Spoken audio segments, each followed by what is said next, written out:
the series and it's just hot garbage, it still has right now on IMDb a 3.7 out of 10. That's like Snow White level bad.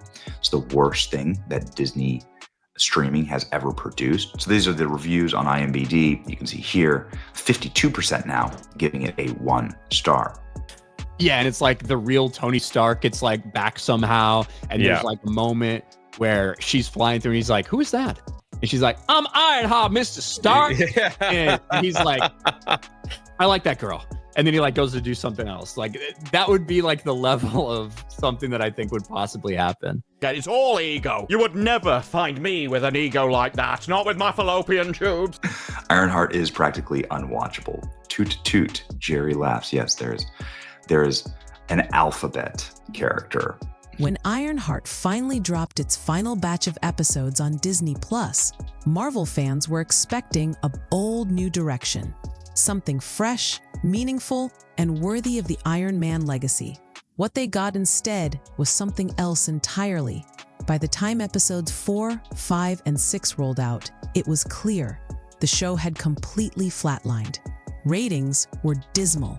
Viewer retention had nosedived. Even the long-hyped appearance of Mephisto, played by none other than Sacha Baron Cohen, wasn't enough to pull the series out of the wreckage. Disney and Marvel had placed big bets on Ironheart. It was supposed to be a torch-passing moment, a symbol of new beginnings. First Ironheart reactions are in. Does it defy the haters?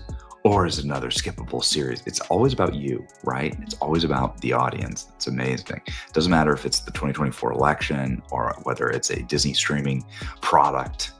It's always about like how evil is the actual voters? How evil are the audience? But behind the scenes, damage control had already kicked into overdrive. And when Robert Downey Jr. himself was trotted out on talk shows to publicly endorse the show, many saw it for what it was, a last-ditch effort to revive a sinking ship.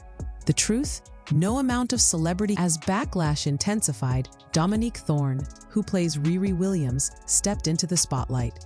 But instead of deflecting criticism or focusing on the show's creative direction, she doubled down. And why she's frustrated. That's how I feel watching her interviews. How do you feel about the impact that she's having on young Black girls? And I'm going to be completely honest, on Black women. You know, this is yet another area that's getting vibrant. It's getting full in the way that it should be. In a string of interviews, Thorne openly criticized fans who were vocal about their disappointment. She accused them of obsessing over diversity and LGBTQ representation, claiming that many were simply using those topics as political talking points. To some, it came off as brave. To others, it was fuel to an already raging fire. Thorne didn't hold back. She said Marvel fans needed to take a step back and stop viewing inclusion as a hidden message.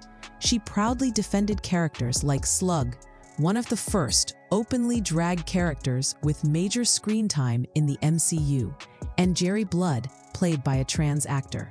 She called their roles a contribution to something great in this world.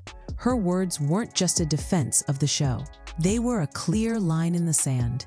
Going out there from the media that you are just a racist if you don't like Ironheart. The reason it's getting this backlash, the reason it's getting bad reviews, the reason that fans don't like what they see, it's just because all the damn racists out there, Jay. It's MAGA trolls, it's racist, it's blah, blah, blah. Well, we finally have our first hint of what this show is performing like when it comes to the numbers. Spoiler alert, kind of exactly what we expect. Ironheart ratings in the gutter. If you didn't support the message, maybe this series wasn't for you.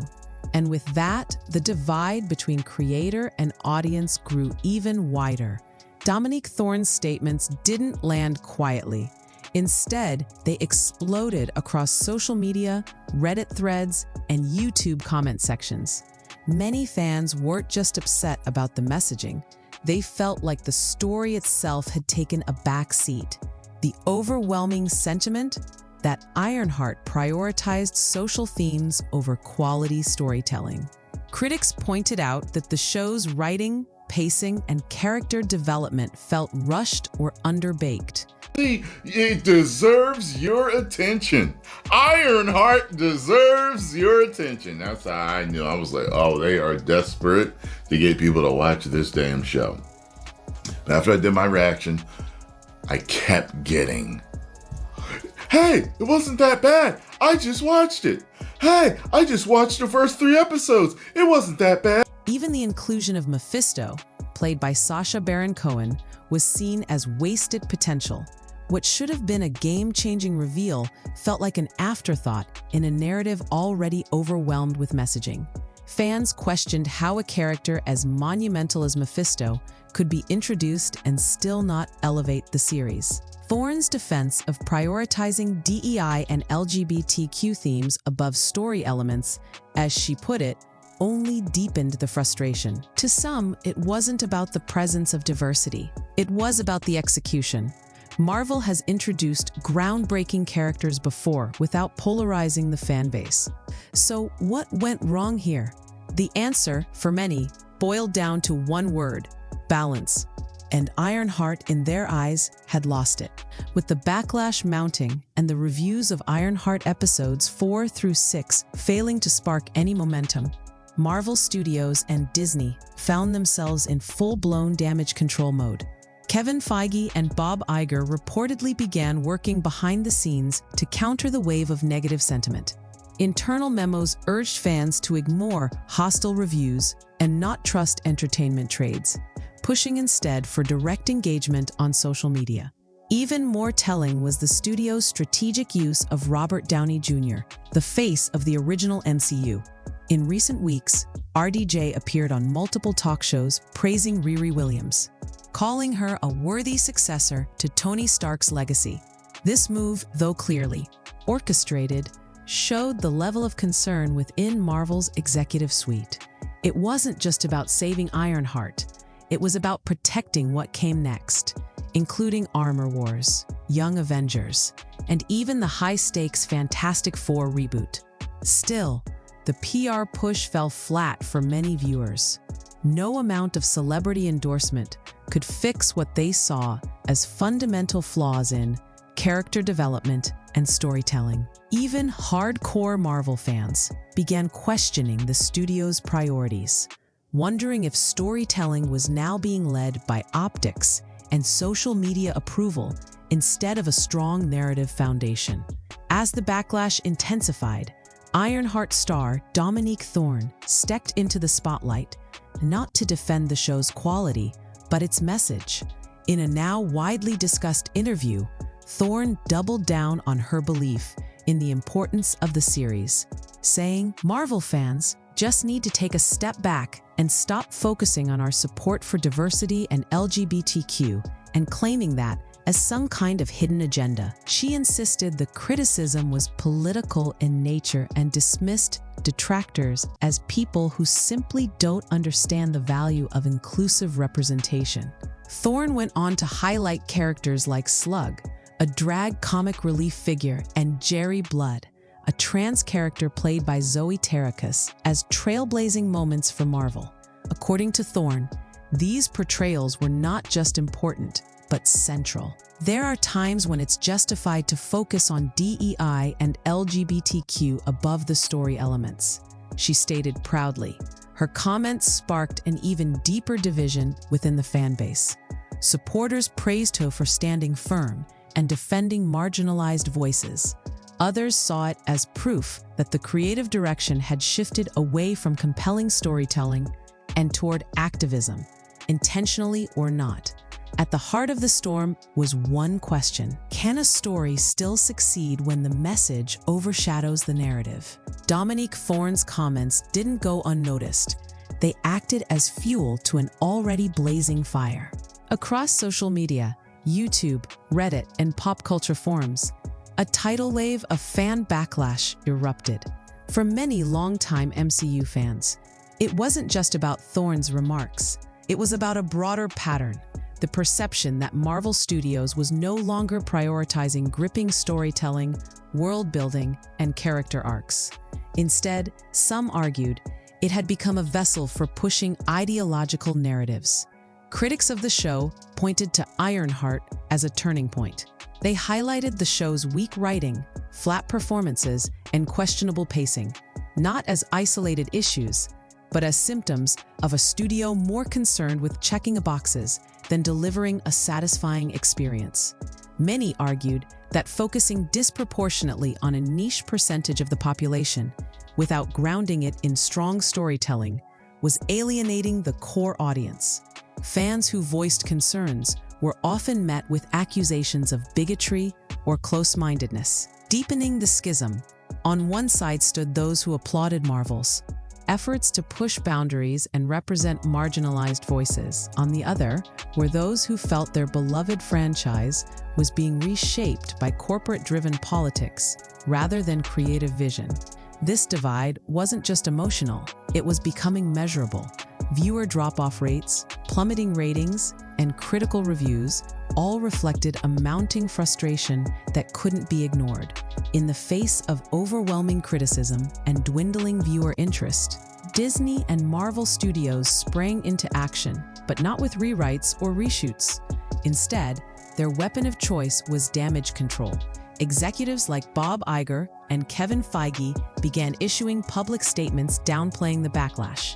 They urged fans to ignore the noise and instead focus on the show's message.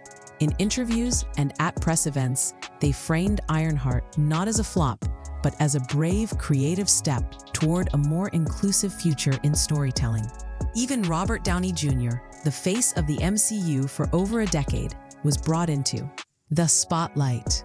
In an apparent PR push, he praised the show's lead, Riri Williams, calling her the natural spiritual successor to Tony Stark. It was a calculated move to transfer some of his goodwill to a struggling character. Still, the fans weren't buying it. Online forums dissected these PR maneuvers in real time, labeling them corporate gaslighting. To many, the defense of Ironheart felt more like marketing spin than genuine engagement with the criticism. Disney wasn't addressing the show's storytelling flaws or fan concerns. They were painting opposition as ignorance or intolerance. And rather than soothing tensions, this approach deepened the perception that Marvel had become tone-deaf to its own audience. More than ever, fans felt dismissed, unheard, and increasingly disillusioned with the franchise that once united them. In the wake of Ironheart's backlash, Dominique Thorne, the actress behind Riri Williams, stepped into the spotlight, not to address criticisms of writing or acting, but to challenge the fans themselves. In a series of interviews and public appearances, Thorne passionately defended the show's emphasis on diversity, LGBTQ+ representation, and DEI themes. She claimed that much of the negativity was politically motivated, calling out talking points used by what she described as a loud and vocal portion of the fan base. According to her, the opposition was less about storytelling and more about discomfort with representation. She went so far as to say that there are times when it's justified to focus on DEI and LGBTQ above the story, arguing that inclusion itself is the message, and that message is more important than traditional narrative structure. This statement sparked a firestorm. To some, it was a powerful affirmation of visibility and change in Hollywood. To others, it was confirmation of their worst fears. That ideology was being placed above storytelling in one of the most influential cinematic universes in history. Thorne specifically highlighted the character Slug, a drag performer used as comic relief, claiming the role was a major breakthrough and a point of pride. She asserted that critics simply didn't want to admit that Slug worked, that audiences were in love with the character and they just couldn't see it through their bias. She also doubled down on the importance of featuring trans characters like Jerry Blood, played by trans actor Zoe Terracase, saying Marvel fans needed to stop obsessing over who is this gender or that gender, and instead focus on the fact that everyone deserves a shot in this industry. While Thorne's comments were applauded by progressive circles and advocacy groups, they further alienated a large portion of the MCU's global fan base. Many saw her statements not as bridge building, but as confrontational and dismissive, adding gasoline to a fire that was already out of control. Now that all episodes of Ironheart have aired and the dust has started to settle, one thing is clear. Marvel Studios is facing a cultural crossroads, not just a creative one. The show was meant to push boundaries, open doors, and showcase a new generation of heroes. But instead, it has become one of the most polarizing projects in MCU history. From the lackluster storytelling and poor character development to the heavy emphasis on identity politics and inclusion over narrative, Ironheart failed to strike the balance Marvel was once praised for. Even major cameos like Mephisto, played by the talented Sacha Baron Cohen, couldn't save the series from crashing under the weight of audience disinterest and division.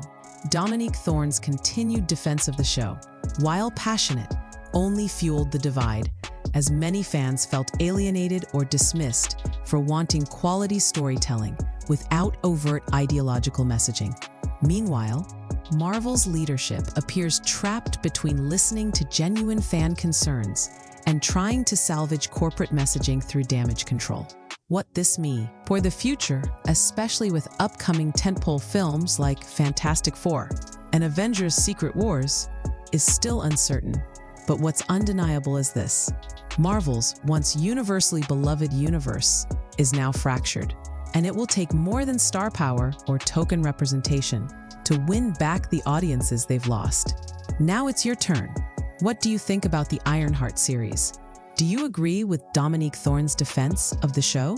Or do you feel Marvel is prioritizing agenda over story? Let us know in the comments below. We want to hear your voice.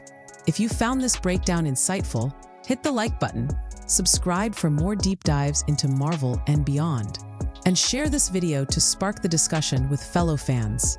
Thanks for watching, and until next time, stay sharp, stay curious, and remember, stories matter.